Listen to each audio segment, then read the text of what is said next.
Alright, here I am on the potentially unused railroad crossing here on Huron River Drive and on Wabash Street near Romulus, Michigan. Now, these two crossings are some rather odd and mysterious crossings, both owned by the CSX Saginaw subdivision, but however, it branches off the Saginaw subdivision down there and eventually reconnects with the Norfolk Southern Detroit district, which is the weird part. But yeah, and these crossings are owned by the well, technically not owned by, but these tracks serve and go to 5 different customers, such as KA Steel Chemicals, Renaissance Fabrication, the Home Depot Distribution Center, and many others. But besides that, these two crossings feature some really classic and rare, potentially rare equipment here. So I decided to go ahead and go down, do a little bit of research, and tour what's here today. So I guess with all that said, I'm not totally sure if this line is still used or not. I mean, the rails don't look in too poor of shape, so maybe this is still used on like a very rare occasion. But at the same time, it don't look very promising to me. So these are probably unused. I'll probably depict it whether the relay case is turned on or not for these. But yeah, I guess with all that said for now, let's go ahead and check out what the equipment here is.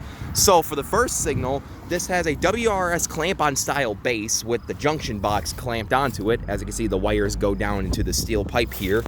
And here's the emergency information and the dot tag for Huron River Drive, and the dot number is 232183L. And if you look behind it, you can see the old CSX white tag that used to be here. Well, it's still here, but they mounted this one right on top of it.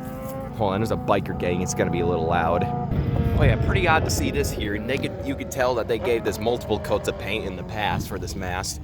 And for the lights on this one, this has 1 pair of Satrain 8-inch lights, 1 Federal Signal 8-inch light, and 1 WRS 8-inch light, all of which are sitting on this classic light bracket. I believe this is a Transport Products light bracket or an old GRS light bracket, one of those two. But you can see, you know, it's an old little custom light bracket. Kind of neat to see, but yeah, pretty neat stuff with the Federal Signal light here. And for the bell, which is the somewhat rare part, this has a WRRS Mini bell, but if you look closely, I think it says right on the base, Western Colon Division on it, which is pretty neat.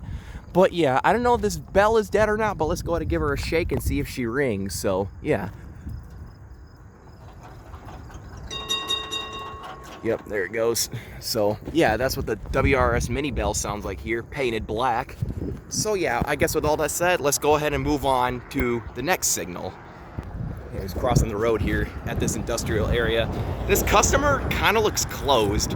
It looks unused, or maybe it is used, but like very rarely, or whenever they need it, they'll accept rail service. But yeah, so with that said, let's go ahead and move on to the second signal, which is not so similar to the first. So for this one, this has a Satran base, 70s generation, with the Louisville, Kentucky logo.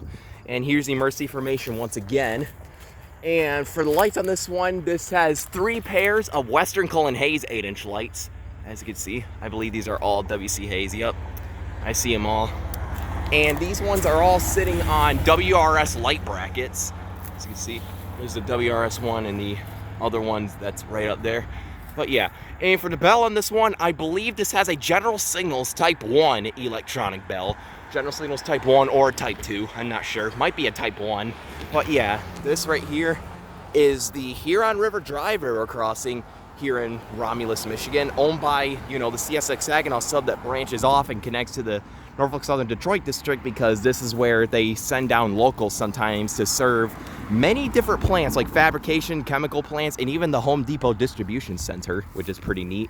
So yeah, those were the first set of signals. Now let's go ahead and move on to Wabash Street, which has some even cooler equipment, I have to say. So let's go ahead and check this out down here. But yeah, don't mind the planes in the background. This is also near the Detroit Metro Airport. So yeah, let's go ahead and move on to the railroad crossing here on Wabash Street. So for this signal, this has another WRS clamp-on style base with the junction box connected to it. And it's also guarded with this big black guard, as you can see. And here's the emergency information. The dot number for Wabash Street, and the dot number is 232182E. And there used to be the white dot tag used to be right here before they replaced it, but they took it out on this one. But yeah, and for the lights on this one, which is kind of the rare part, this has one SafeTran 8-inch light and 1.5 pairs of GRS LEX-C 8-inch lights. As you can see, there's the logo. And all these are sitting on a GRS light bracket, like a later generation. And you can see there's some like sticks on it. And yeah, there's the GRS logo, and as you can see, made of plastic. But yeah, and for the bell on this one, this has a WRRS mechanical bell. You know, pretty neat stuff. So yeah, once again, I don't know if this is dead or not, but let's go ahead and give the mast a good shake and see if it rings. Oh, yep, there it is. Sounds like an earlier gen WRS mechanical bell, but pretty neat to see this still stand here. Wow, this is a very cool crossing. Hopefully this is get brought back to service soon, or if it is in service, hopefully I catch something here. But judging from the dirt road, it looks pretty out of service to me. So yeah, I guess with that said, let's go ahead and move on to the final signal that I'm gonna check out for the day. So for the last signal, which is on Wabash Street, this has another WRS clamp-on style base with the WRS junction box next to it. It's all dirty and whatnot, plus the barrier guard around it too. And here's the emergency information once again, and worth mentioning, this signal has an inverted stop on red signal sign. As you can see, it is very, very faded, but from what I could tell, this is an inverted stop on red signal sign, which is insane to me. But and for the lights on this one, this has 2 more pairs of GRS LEX-C 8-inch lights, all made of plastic, as you can see, all sitting on a GRS light bracket later model. Well, yeah, you can go up here and touch it if you want to. This one, the disc in this one has a crack in it. But yeah, and for the bell on this one, this has another WRRS Mini bell, as you can see. Well, another one since Huron River Drive has one, but this one has one too. And if you look right here, you can see an old C&O dot tag right here, yeah, C&O dot tag, and also the white tag behind this blue one, which is still standing. So yeah, I guess with that said, let's go ahead and give this signal a good shake and see if this WRS Mini bell rings as well. So, yep. So, go ahead and shake it. Yeah, hold on, I might have to shake it the other way. Alrighty then. Yeah, this one might be frozen inside. It's not ringing at all. And you can see it's missing part of its rain guard. Look, I like cars and all, but why do the loudest vehicles always have to interrupt my videos? But, oh well, I guess. But anyways, this was the Wabash Street railroad crossing as well. And over here, I'm not sure where the relay case is. I believe both Wabash Street and Huron River Drive run off of the same circuit. Same island and approach circuit. Well, maybe not the same island circuit, maybe the same approach circuit. And you can see the wooden crossing boards buried in the ground here. So yeah, I guess with that said, let's go ahead and take a look at the track view. Down there is heading towards a curve where it goes back into the CSX Saginaw sub. This is the south portion of it too, where it's more active, but this is where it goes back on to the CSX Saginaw sub. And right next to it is the old fabrication plant. Yep, and down there is heading towards the more plants and more customers, and where it eventually heads onto the Norfolk Southern Detroit district where it connects, which is odd because at the same time this is like a transfer track from the CSX Saginaw to the NS Detroit district that is probably completely unused.